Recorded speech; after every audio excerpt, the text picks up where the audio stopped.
Goeiemôre, ek is Jimmy Meyer. Ons is besig met die wapenrusting van God. Dit is in Efesiërs 6 vers 15. En as skoene aan julle voete die bereidheid vir die evangelie van die vrede. Nou, daar is 'n vrede wat hulle praat van in Filippense 4 vers 6 tot 7, wat sê, dis 'n vrede wat alle verstand te bowe gaan. Nou dit is 'n vrede wat ons in Christus het, en dit is 'n vrede wat ons ervaar wanneer ons binne die Here se wil stap. Dit is wanneer die Here met ons praat oor iets, of iets op ons hart lê, dan lees ons, baie keer lees ons 'n skrif in die Bybel, en die skrif staan uit vir ons.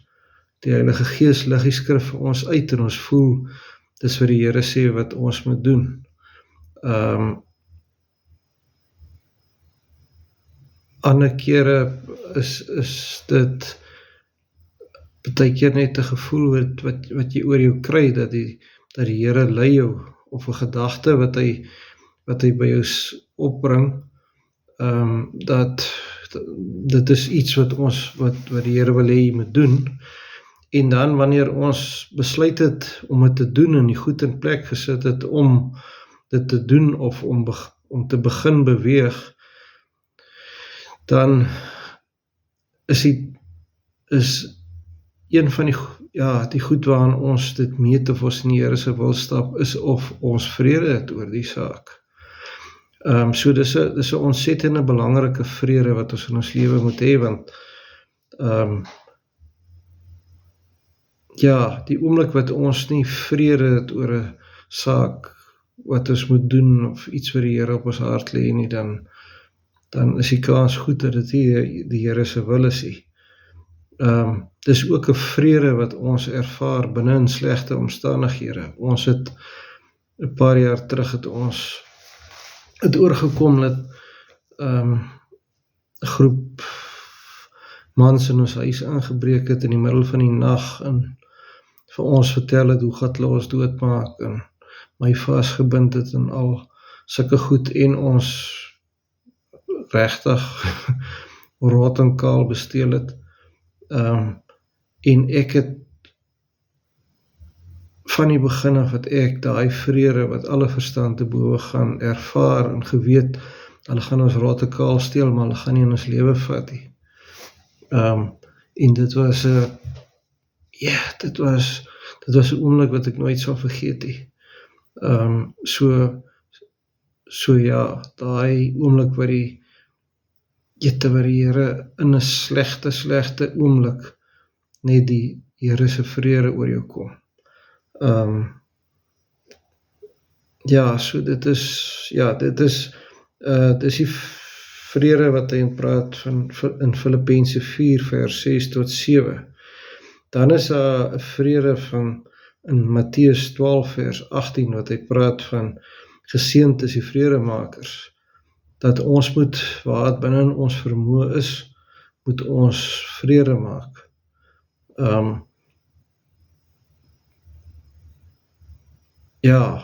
En veral as ek die een is wat nie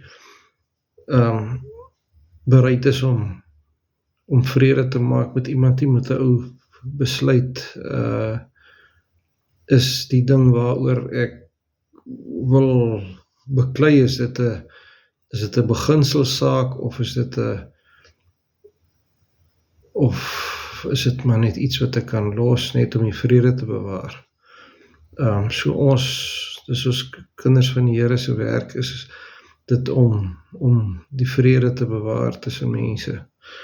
Dan die ander een is Matteus 10 vers 34, waar die Here sê, ek het nie gekom om vrede te maak nie. Daar is baie keer geleenthede waar ons as kinders van die Here in 'n hoek gedruk word om kompromieë aan te gaan oor ons geloof, waar ons net nie kan bes gee nie. en waar ons net moet staan in dit wat die Here vir ons sê, en dit waaroor ons vrede het, en dan selfs al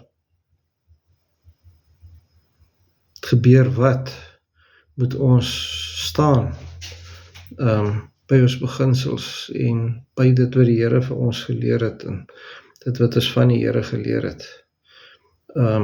So dis die vrede wat ons veronderstel is om uit te dra. Dan die volgende ene is vers 16. Behalwe dit alles, neem die skild van die geloof op, waarmee julle al die vurige pyle van die bose sal kan uitblus. Dat geloof,